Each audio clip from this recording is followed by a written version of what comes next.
Hello guys, welcome back to my YouTube channel.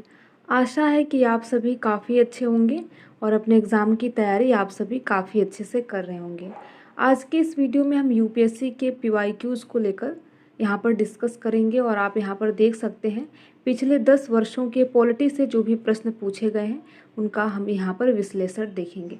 तो यहाँ पर देखिए 2014 से लेकर 2023 तक के संपूर्ण प्रश्न आपको कराए जाएंगे और ये यूपीएससी पीवाईक्यूज सीरीज़ का 12वां वीडियो है। तो इसके पिछले वाले वीडियोज़ को भी अगर आप देखना चाहते हैं तो ज़रूर देखिए। देखिए पार्ट 4 है, यानी कि पॉलिटिक की अगर हम बात करें तो 1, 2, 3 और ये पार्ट 4 है, तो आप पिछले वीडियोज़ को भी ज़रूर देखिए।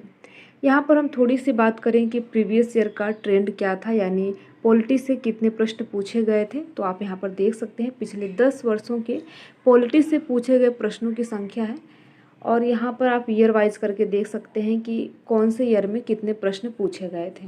अगर हम 2014 की बात करें तो 11 प्रश्न पूछे गए थे पॉलिटी से, 2015 में 12 प्रश्न पूछे गए थे, 2016 में 6 प्रश्न पूछे गए थे, 2017 में 22 प्रश्न पॉलिटी से पूछे गए थे। तो इस प्रकार से आप देख सकते हैं कि पॉलिटी जो है कितना ज़्यादा वेटेज है और इसका एग्ज़ाम में काफ़ी रोल होता है। 2018 की बात करें तो आप 13 प्रश्न देख सकते हैं, 2019 में 15 प्रश्न, 2020 में 15, 2021 में 18, 2022 में 10 और 2023 में आप देख सकते हैं कि 16 प्रश्न पॉलिटी से पूछे गए थे। तो आप जितना हो सके प्रीवियस ईयर पेपर को रिवीजन करते रहिए और बाकी आप सभी को पता है कि आपका जो एग्ज़ाम है वो 16 जून को निर्धारित है। तो यहाँ पर हम चलिए पहला प्रश्न देखते हैं। देखिए कोई भी प्रश्न को आप ध्यान से पढ़ेंगे तो उम्मीद है कि उसका जो आंसर है आप आसानी से देंगे। ठीक है, तो आप यहाँ पर देख सकते हैं पहला प्रश्न है 26 जनवरी 1950 को भारत की वास्तविक सांविधानिक स्थिति क्या थी। इसमें देखिए 4 ऑप्शन है। 2021 में पूछा गया जीएस फर्स्ट के अंदर ये प्रश्न है कि 26 जनवरी 1950 को भारत की वास्तविक सांविधानिक स्थिति क्या थी। पहला ऑप्शन आप देख सकते हैं कि लोकतंत्रात्मक गणराज्य, बी ऑप्शन है संपूर्ण प्रभुत्व संपन्न लोकतंत्रात्मक गणराज्य, सी ऑप्शन है संपूर्ण प्रभुत्व संपन्न धर्मनिरपेक्ष लोकतांत्रिक गणराज्य, ठीक है, डी ऑप्शन है संपूर्ण प्रभुत्व संपन्न समाजवादी धर्मनिरपेक्ष लोकतंत्रात्मक गणराज्य।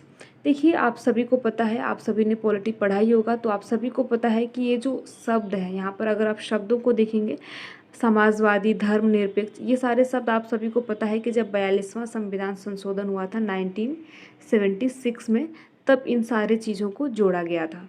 तो इस हिसाब से देखिए आपका डी ऑप्शन नहीं होगा, सी ऑप्शन भी नहीं होगा। तो देखिए 26 जनवरी को पूछा है कि 1950 को जब भारत का संविधान लागू हुआ तो उस समय भारत की जो वास्तविक स्थिति थी वो क्या थी। तो इसमें आप देखेंगे कि बी ऑप्शन सही होगा, संपूर्ण प्रभुत्व संपन्न लोकतंत्रात्मक गणराज्य। यहाँ पर आप देख सकते हैं कि इसका बी ऑप्शन बिल्कुल सही है। अगला प्रश्न देखते हैं, निम्नलिखित में से कौन सा राज्य शब्द को सर्वोत्तम रूप से परिभाषित करता है। देखिए यहाँ पे राज्य का परिभाषा पूछा गया है कि राज्य शब्द का परिभाषा क्या है। आप यहाँ पर देख सकते हैं कि 4 ऑप्शन आपके सामने दिए गए हैं और इसमें से बताना है कि करेक्ट आंसर कौन सा है। तो चलिए एक एक करके हम ऑप्शन को पढ़ लेते हैं। पहला अगर आप ऑप्शन देखेंगे तो पहला ऑप्शन है व्यक्तियों का एक समुदाय जो बिना किसी बाह्य नियंत्रण के एक निश्चित भूभाग में स्थायी रूप से निवास करता है और जिसकी एक संगठित सरकार है। ठीक है, दूसरा ऑप्शन है एक निश्चित भूभाग के राजनीतिक रूप से संगठित लोग जो स्वयं पर शासन करने, कानून एवं व्यवस्था को बनाए रखने और नैसर्गिक अधिकारों की रक्षा करने तथा अपनी जीविका के साधनों को सुरक्षित रखने का अधिकार रखते हैं। ठीक है, ये आप देख सकते हैं, ये बी ऑप्शन है। ठीक है, अगला प्रश्न देखते हैं, अगला ऑप्शन देखते हैं सी ऑप्शन, बहुत से व्यक्ति जो एक निश्चित भूभाग में बहुत लंबे समय से अपनी संस्कृति, परंपरा, शासन व्यवस्था के साथ रहते आए हैं। अगला ऑप्शन है यानी डी ऑप्शन है एक निश्चित भूभाग में स्थायी रूप से रह रहा समाज जिसकी एक केंद्रीय प्राधिकारी तथा केंद्रीय प्राधिकारी के प्रति उत्तरदायी कार्यपालिका एवं एक स्वतंत्र न्यायपालिका। तो देखिए आप पढ़ के भी बता सकते हैं कि कौन सा ऑप्शन आपको बिल्कुल सुटेबल लग रहा है। तो इसका देखिए ए ऑप्शन बिल्कुल सही होगा, यानी व्यक्तियों का एक समुदाय। ठीक है, राज्य शब्द का देखिए यहाँ पर परिभाषा है व्यक्तियों का एक समुदाय जो बिना किसी बाह्य नियंत्रण के एक निश्चित भूभाग में अस्थायी रूप से निवास करता है। आप सभी को पता है आप जिस जगह पे हैं, ठीक है, तो एक अस्थाई है और जिसकी एक संगठित सरकार है। आप सभी को पता है कि हमारे देश में एक संगठित सरकार है, ठीक है, जो भी सरकार केंद्र में रहती है, जो भी चलाती है। तो ठीक है, अगला प्रश्न देखते हैं। तो इसका देखिए ऑप्शन ए बिल्कुल सही हो जाएगा। यहाँ पर आप देख सकते हैं कि 2021 में जीएस फर्स्ट में पूछा गया प्रश्न है। अगला प्रश्न देखते हैं। भारत के संदर्भ में निम्नलिखित कथनों पर विचार कीजिए। देखिए यहाँ पर 3 ऑप्शन हैं और उपयुक्त कथनों में से कौन सा सही है आपको इसमें बताना है कि कौन सा सही है। 2021 में जीएस फर्स्ट में पूछा गया प्रश्न है। तो यहाँ पर आप देख सकते हैं कि पहला ऑप्शन है भारत में केवल एक ही नागरिकता और एक ही अधिवास है, ठीक है, जो निवास स्थान है।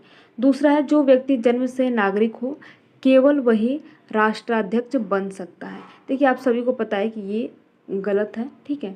दूसरा ऑप्शन देखते हैं, तीसरा, जिस विदेशी को एक बार नागरिकता दे दी गई है किसी भी परिस्थिति में इसे वंचित नहीं किया जा सकता।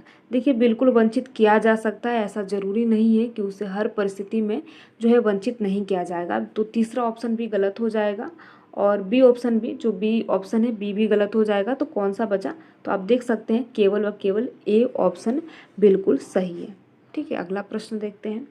निम्नलिखित कथनों पर विचार कीजिए। यहाँ पर 3 ऑप्शन दिए गए हैं और इनमें से बताना है कि कौन सा सही है।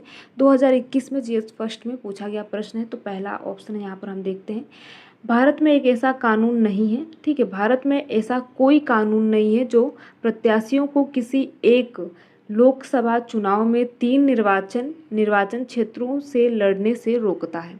देखिए यहाँ पर कहा गया है कि भारत में ऐसा एक भी कानून नहीं है जो प्रत्याशियों को किसी एक लोकसभा चुनाव में 3 निर्वाचन क्षेत्रों से लड़ने से रोकता है, ठीक है। दूसरा ऑप्शन है 1991 के लोकसभा चुनाव में श्री देवीलाल ने 3 लोकसभा निर्वाचन क्षेत्रों से चुनाव लड़ा था। तीसरा ऑप्शन है वर्तमान नियमों के अनुसार यदि कोई प्रत्याशी किसी एक लोकसभा चुनाव में कई निर्वाचन क्षेत्रों से चुनाव लड़ता है तो उसकी पार्टी को उन निर्वाचन क्षेत्रों की उपचुनावों का जो खर्चा है उठाना चाहिए जिन्हें उनसे खाली किया है, बशर्ते यह सभी निर्वाचन क्षेत्रों में विजयी हुआ हो, ठीक है। तो यहाँ पर आप देख सकते हैं कि इसका आपको बताना है कि कौन कौन सा ऑप्शन सही है, ठीक है। तो यहाँ पर देख सकते हैं कि ए में दिया गया केवल 1, बी है 2 और सी है 1 और 3 और डी है 2 और 3। देखिए इसका ऑप्शन बिल्कुल ए सही होगा, ठीक है, केवल व केवल ए ऑप्शन बिल्कुल सही होगा। सॉरी, इसका केवल बी ऑप्शन सही होगा, ठीक है। यहाँ पे पूरा प्रश्न देखिए दिख नहीं रहा था, बिल्कुल बी ऑप्शन सही होगा। यहाँ पर आप देखेंगे 1991 के लोकसभा चुनाव में श्री देवीलाल ने 3 लोकसभा निर्वाचन क्षेत्रों से चुनाव लड़ा था, तो ये बिल्कुल ऑप्शन सही हो जाएगा। देखिए अगर हम ए ऑप्शन की बात करें कि भारत में ऐसा कोई कानून नहीं है, तो ये गलत है। देखिए अगर आप आरपीए की धारा 33 के अनुसार देखेंगे, आप सभी को पता है रिप्रेजेंटेशन ऑफ पीपल एक्ट जो होता है जनप्रतिनिधित्व अधिनियम, उसके अनुसार देखिए एक उम्मीदवार जो है अधिकतम जो है वो 2 निर्वाचन क्षेत्रों से चुनाव लड़ सकता है। लेकिन 1996 में यानी 1996 तक अधिक निर्वाचन क्षेत्रों की अनुमति थी और जब आरपीए को 2 निर्वाचन क्षेत्रों की सीमा निर्धारित करने के लिए संशोधित किया गया था, ठीक है। तो ऐसा नहीं है कि भारत में ऐसा कोई कानून नहीं है।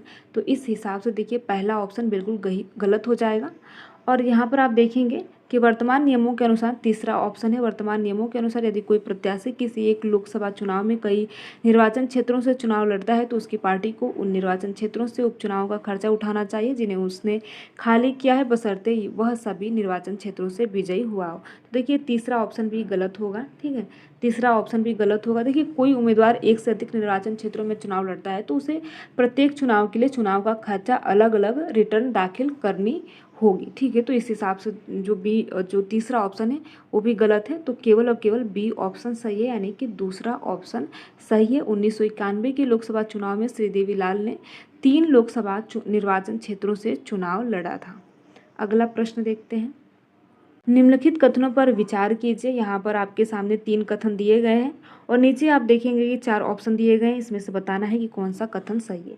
ये देखिए 2022 में पूछा गया प्रीलिम्स में प्रश्न है, तो एक एक करके हम ऑप्शन को कथन को देख लेते हैं। पहला आप देख सकते हैं, एच.एन. सान्याल समिति की रिपोर्ट के अनुसार, ठीक है, अनुसरण में न्यायालय की अवमानना अधिनियम 1971 पारित किया गया था। पहला ऑप्शन है। दूसरा कथन है, भारत का संविधान उच्चतम न्यायालय और उच्च न्यायालयों को अपनी अवमानना के लिए दंड देने हेतु शक्ति प्रदान करता है। तीसरा ऑप्शन देख सकते हैं, भारत का संविधान अधिनियम अवमानना और आपराधिक अवमानना को परिभाषित करता है। ठीक है, इसमें दिया गया है भारत का जो संविधान है वो सिविल अवमानना और आपराधिक अवमानना को परिभाषित करता है।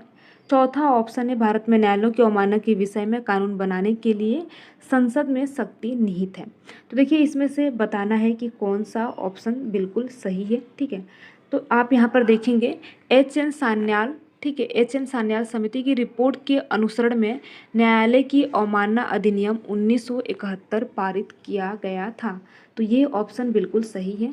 दूसरा कथन है, भारत का संविधान उच्चतम न्यायालय और उच्च न्यायालयों को अपनी अवमानना के लिए दंड देने हेतु शक्ति प्रदान करता है। तो आपका ये जो बी ऑप्शन है बिल्कुल सही हो जाएगा। लेकिन अगर आप तीसरे और चौथे को देखेंगे, भारत का संविधान सिविल अवमानना और आपराधिक अवमानना को परिभाषित करता है, तो जी नहीं, ये परिभाषित नहीं करता है। और चौथा ऑप्शन, भारत में न्यायालय की अवमानना के विषय में कानून बनाने के लिए संसद में शक्ति निहित है, तो ये भी ऑप्शन गलत हो जाएगा। तो इस प्रकार से केवल और केवल ए ऑप्शन सही होगा, यानी 1 और 2 यहाँ पर आप देखेंगे ए ऑप्शन बिल्कुल सही हो जाएगा।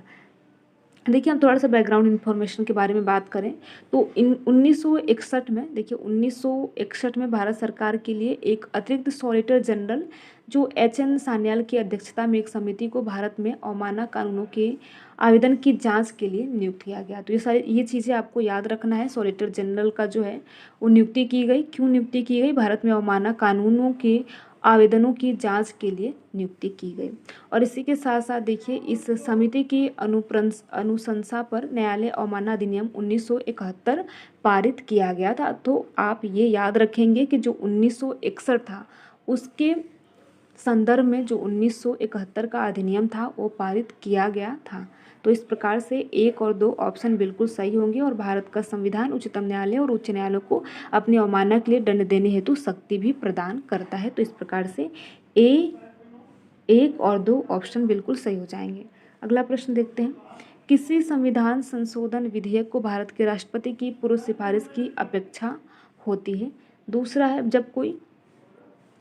है, जब कोई संविधान संशोधन विधेयक भारत के राष्ट्रपति के समक्ष प्रस्तुत किया जाता है तो भारत के राष्ट्रपति के लिए यह बाध्यकर है कि वे अपनी अनुमति दें। ठीक है, अगला ऑप्शन है, संविधान संशोधन विधेयक लोकसभा और राज्यसभा दोनों द्वारा विशेष बहुमत से पारित तो होना ही चाहिए और इसके लिए संयुक्त बैठक का कोई उपबंध नहीं है। तो आप यहाँ पर देख सकते हैं कि इसमें से बताना है कि कौन सा ऑप्शन सही है। ठीक है, तो यहाँ पर अगर आप देखेंगे कि पहला ऑप्शन है, किसी संविधान संशोधन विधेयक को भारत के राष्ट्रपति की पूर्व सिफारिश की अपेक्षा होती है। देखिए ये पूर्व सिफारिश की कोई अपेक्षा नहीं होती है, ज़रूरत नहीं होती है। तो इस हिसाब से जो ये ऑप्शन है वो बिल्कुल गलत हो जाएगा, पहला ऑप्शन। ठीक है, और दूसरा देखते हैं, जब कोई संविधान संशोधन विधेयक भारत के राष्ट्रपति के समक्ष प्रस्तुत किया जाता है तो भारत के राष्ट्रपति के लिए यह बाध्यकर है कि वे अपनी अनुमति दें। देखिए ये बिल्कुल सही है, वो अपनी अनुमति के लिए बाध्यकर होते हैं। ठीक है, तीसरा ऑप्शन है, संविधान संशोधन विधेयक लोकसभा और राज्यसभा दोनों सदनों द्वारा विशेष बहुमत से पारित होना ही चाहिए और इसके लिए संयुक्त बैठक जो है वो संयुक्त बैठक का कोई उपबंध नहीं है। तो देखिए बिल्कुल सही है, संयुक्त बैठक का कोई भी उपबंध नहीं दिया गया है। तो इस हिसाब से ए और दूसरा और तीसरा ऑप्शन सही होगा, तो बी ऑप्शन बिल्कुल सही हो जाएगा। ठीक है, देखिए अगर हम बात करें संविधान संशोधन प्रक्रिया, आप सभी को पता है कि 368 के अंतर्गत किया जाता है। तो इसमें देखिए संविधान में संशोधन केवल संसद के किसी भी सदन, लोकसभा हो और या राज्यसभा हो, इस उद्देश्य के लिए एक विधेयक पेश करके जो है वो शुरू किया जा सकता है और विधेयक को एक मंत्री या किसी निजी सदस्य द्वारा भी जो है पेश किया जा सकता है। तो ये सारी चीज़ें आप याद रखेंगे और इसके लिए जो राष्ट्रपति हैं उनकी पूर्व अनुमति की कोई आवश्यकता नहीं होती है। जैसा कि पहला ऑप्शन में आप देख सकते हैं कि पूर्व सिफारिश की अपेक्षा होती है तो कोई ज़रूरी नहीं है, तो बी ऑप्शन सही हो जाएगा। बाकी जो 2 है और 3 है तो 2 और 3 ऑप्शन सही हो जाएगा। तो आप याद रखेंगे संविधान संशोधन प्रक्रिया 368 के तहत किया जाता है। अगला ऑप्शन देखते हैं, अगला प्रश्न देखिए। अगला प्रश्न है निम्नलिखित कथनों पर विचार कीजिए। तो यहाँ पर 2 कथन दिए गए हैं और यहाँ पर ऑप्शन बताना है कि कौन सा सही है। तो पहला कथन देख लेते हैं, भारत का संविधान, यहाँ पर आप देखेंगे भारत का संविधान मंत्रियों को 4 श्रेणियों अर्थात कैबिनेट मंत्री, स्वतंत्र प्रभार वाले राज्य मंत्री, ठीक है, राज्य मंत्री और उप मंत्री में वर्गीकृत करता है। यानी कि भारत का जो संविधान है वो 4 मंत्रियों की जो श्रेणी यहाँ पर आप देख रहे हैं कि कैबिनेट मंत्री और स्वतंत्र प्रभार वाले राज्य मंत्री और उप मंत्री में वर्गीकृत किया है। दूसरा ऑप्शन है संघ सरकार में मंत्रियों की कुल संख्या प्रधानमंत्री को मिलाकर लोकसभा के कुल सदस्यों के 15% से अधिक नहीं होनी चाहिए, ठीक है। तो इसमें बताना है उपयुक्त कथनों में से कौन सा सही है। ए ऑप्शन है केवल 1, बी है केवल 2, सी है 1 और 2 दोनों, और डी है न 1 और न ही 2। तो इसमें आप देखेंगे कि भारत का जो संविधान है इसमें मंत्रियों को 4 श्रेणियों में बांटा नहीं गया है। तो ये ऑप्शन यहीं पे गलत हो जाएगा, क्योंकि 3 श्रेणियों में आप देखेंगे कि बांटा गया है। तो 4 श्रेणियों का कोई उल्लेख नहीं है, तो पहला ऑप्शन तो बिल्कुल भी नहीं होगा। और दूसरा देखिए, संघ सरकार में मंत्रियों की कुल संख्या, ठीक है, आप यहाँ पर देखिए संघ सरकार में मंत्रियों की कुल संख्या प्रधानमंत्री को मिलाकर लोकसभा के कुल सदस्यों के 15% से अधिक नहीं होनी चाहिए। तो जो दूसरा ऑप्शन है बिल्कुल सही है, 15% से प्रधानमंत्री को मिलाकर लोकसभा के कुल सदस्यों की जो संख्या है वो 15% से अधिक नहीं होनी चाहिए। तो केवल व केवल बी ऑप्शन बिल्कुल सही हो जाएगा। देखिए 91वां संविधान संशोधन, रुकिए, हाँ 91वां संविधान संशोधन के अनुसार अगर हम बात करें तो मंत्रिपरिषद में प्रधानमंत्री सहित मंत्रियों की जो कुल संख्या है वो लोकसभा के सदस्यों की कुल संख्या के 15% से अधिक नहीं होगी। तो ये किस संविधान संशोधन के अनुसार है, तो 91 जो संविधान संशोधन हुआ था तो उसके अंतर्गत ये सारी चीज़ें की गई थी कि 15% से अधिक नहीं होना चाहिए, ठीक है। अगला प्रश्न देखते हैं। देखिए अगला प्रश्न है भारत के निम्नलिखित संगठनों निकायों पर विचार कीजिए। यहाँ पर देखिए 4 निकाय दिए गए हैं, संगठन बोलिए या फिर निकाय बोलिए, 4 यहाँ पर दिए गए हैं। और उपयुक्त में से किसने, ठीक है, उपयुक्त में से कितने संविधानिक निकाय हैं, ठीक है, संविधानिक निकाय हैं। तो इसमें से बताना है, आप यहाँ पर देख सकते हैं कि 4 निकायों के नाम है और बताना है कि कितने जो है वो संवैधानिक निकाय हैं।